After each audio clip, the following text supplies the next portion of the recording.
Okay, dear students, and here is a table containing sine, cosine, and tangent of some remarkable angles. If you remember, at the beginning of this chapter, while changing from degrees to radians and so on, I told you that there are famous angles that are called remarkable angles that you are going to see in trigonometry.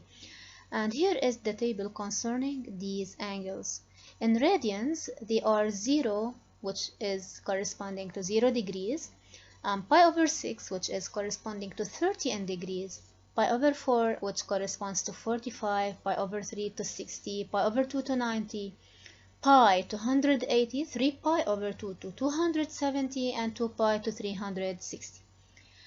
Actually, you can find the sine and the cosine and the tangent of such angles or any angle using your calculator, but it's good to know the trigonometric functions of remarkable angles, and it's very good to know how we find them using some geometric proofs. And here we go with 0. Sine of angle that measures 0 is 0. And its cosine is 1. Its tangent is 0 because when dividing 0 by 1, but sine by cosine as the rule of the tangent, we will get 0. Pi over 6, which is corresponding to 30 degrees, its sine is half, its cosine is radical 3 over 2, and its tangent is radical 3 over 3, because when dividing sine by cosine, we will get 1 over radical 3. And when rationalizing the denominator by multiplying by radical 3 up and down, we will get radical 3 over 3. Now pi over 4 is corresponding to 45 degrees. Note that sine of pi over 4 and cosine of pi over 4 are equal, and we are going to prove this as well. And their tangent is definitely 1 because we are dividing the same value by each other. Now cosine and sine of 60, let's take a look and let's compare those of 60 to those of 30. Notice that sine of 30 is half, while cosine of 60 is half. Cosine of 30 is radical 3 over 2, while sine of 60 is radical 3 over 2. So as you see, there is something special. What is it? Let's think a little bit. What's this special thing here? That sine and cosine of 30 and 60 exchange. So sine and cosine of 30 and 60 exchange. The sine of 30 is equal to the cosine of 60, and the cosine of 30 is equal to the sine of 60. Why is that? What's special about 30 and 60? They are complementary angles. What do we mean by complementary angles? Complementary angles are angles whose sum is 90 degrees. So we can deduce a rule here using these examples that complementary angles exchange sine and cosine, and similarly happens to 0 and 90. Look at 0 and 90. Sine of 0 is 0 and cosine of 0 is 1, while sine of 90 is 1 and cosine of 90 is 0, and you can make sure by using your calculator. Also, 0 and 90 are complementary angles because their sum is 90, then surely sine and cosine are exchanged as you see here.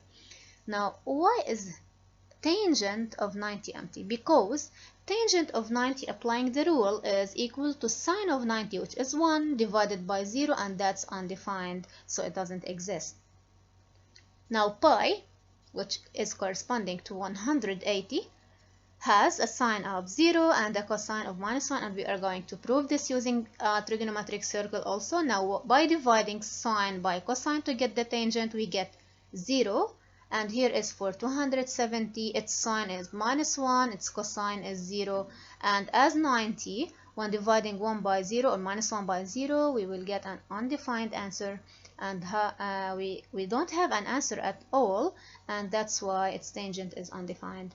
And finally, about 2 pi, which is corresponding to 360, sine of 360 is the same as sine of 0 because 0 and 360 are coincident.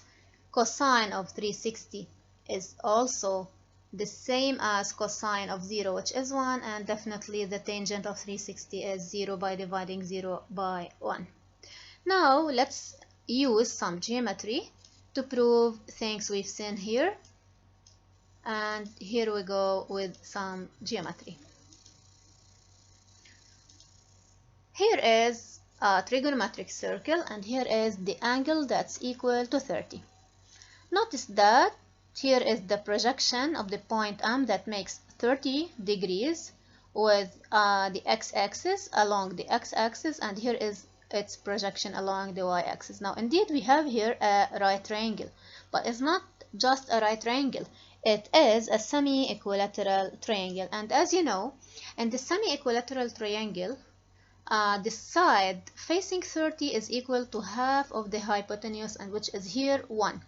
So here the side facing 30 represents sine of alpha. So this is sine of 30. And if I'm going to use opposite over hypotenuse, it is this measurement over 1. But this measurement is equal to the hypotenuse over 2, or this is equal to the ordinate of, in other words, this is equal to the ordinate of M, which is definitely sine of 30. And this measurement is equal to the hypotenuse divided by 2, because this is a semi-equilateral triangle. Here is 30, here is 90, and here of course is 60. Then that's why sine of 30 is half. While cosine of 30 is that measurement from here to here. So this measurement from here to here is cosine, represents cosine of 30. So cosine of 30 is indeed the side facing 60, which is equal to hypotenuse radical 3, which is 1 radical 3 divided by 2, using the rules of the semi-equilateral triangle. And that's why sine of 30 is half, while cosine 30 is radical 3 over 2. Now let's see about 45. In this trigonometric circle, this angle M is making 45 with the x-axis. MOA, this point M, makes 45 degrees with the x-axis. Here represents the ordinate of M, which is sine of 45, and this represents the abscissa of M, which is cosine of 45. Now what's the nature of this triangle here?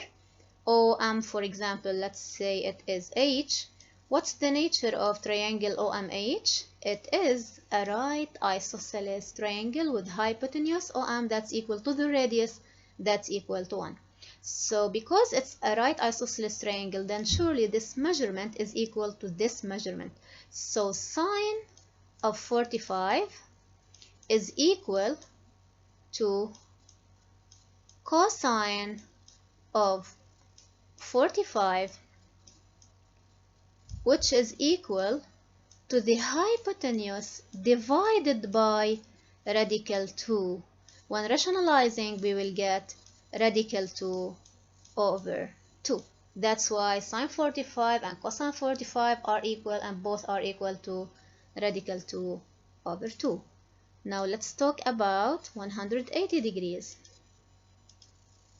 This is the angle measuring 180 degrees, and here is point M.